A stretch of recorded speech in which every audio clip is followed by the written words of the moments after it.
I mean, it's good to be back and I can't wait to go and have a flyer. Would you like to have another medal? I mean, it feels great to have one of these around my neck. I would have liked two, but you know, I'm not happy with one.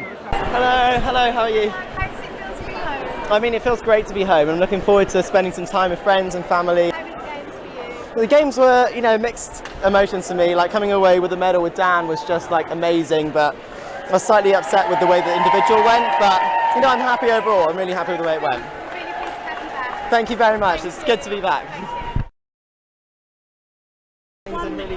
Let's just dive in here. We've got Tom Daley who's chatting away with our colleagues with his bronze medal from the diving around his neck.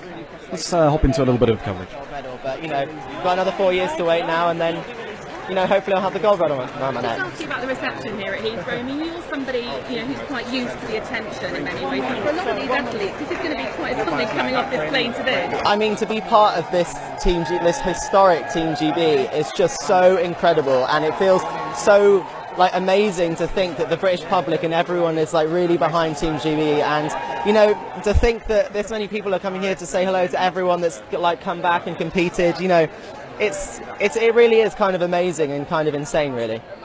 Thank you. Tom, can we grab a quick word for BBC News? Hey, look, fantastic performance. You did a great job. Thank you. What have you learned from the last 2 weeks? I mean, there's lots of things that I've learned from this Olympics, not just with diving, but life experiences that, you know, that no matter how hard you work, sometimes things just don't go your way. And I'm really happy to come away with a bronze medal with Dan from Synchro. And, you know, we've got 4 years now to wait until the next Olympics, but, you know, I've got fire in my belly to want to come away with a gold medal. You're definitely going to be at Tokyo, right? Well, yeah, I mean, as long as my body holds out, like, you know, I'm going to take some time off with my friends and family, and then we'll see where we go from there. One of the things that happened after the last Olympics in London was there was a real appetite for diving on mainstream television. You were a part of that yourself. Yes. Can you see something like that happening again? I mean, there's an appetite in this country. I mean, I've no idea. We'll have to wait and see, but who knows? It could be that we do something like that, or you know, like, I haven't really thought past the Olympics. I'm kind of like, I have no idea what I'm going to be doing as soon as I leave this airport. I had a little chat with Adam Jamili, who just tucked away over your shoulder a second ago. He was saying his first thing on his agenda is getting on holiday. Yes. Well, I'm actually going to be sticking around for a little bit. I'm just looking forward to coming and just being home for a little bit, and I'm actually looking forward to a fry-up, if I'm honest.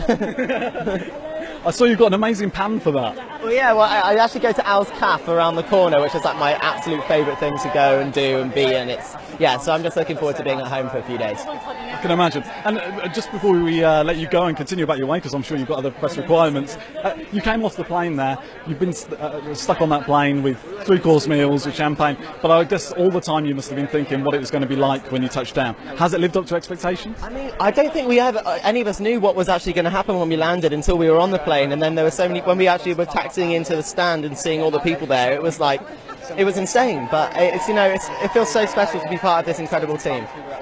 I really want to thank you for your time, Tom, and best of luck when you do go to Tokyo. Appreciate it. Take care.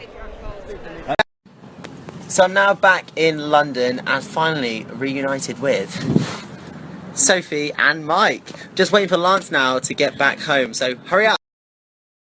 You just talked about the ups and downs. We're still proud of Tom Daley. He's done well as well. But did your heart go out to him? Because can that happen to any diver? Oh, massively. And even, you know, he got Olympic record in the prelim, which, I mean, I think most people don't know. But in a prelim, it's really notoriously hard to get scores in a prelim because, you know, it's not the final, so the judges don't really give away the marks very easily. So for him to have done that, you know, if he was in that final and he competed like that, he could have got him easily. There's just no explaining that then, really, is it?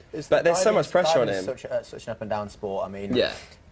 It's essentially a good analogy is taking 6 penalty kicks Wow. with all those thousands of people watching. Yeah. It lasts a split second. It doesn't last very long, and you've got so much room for error.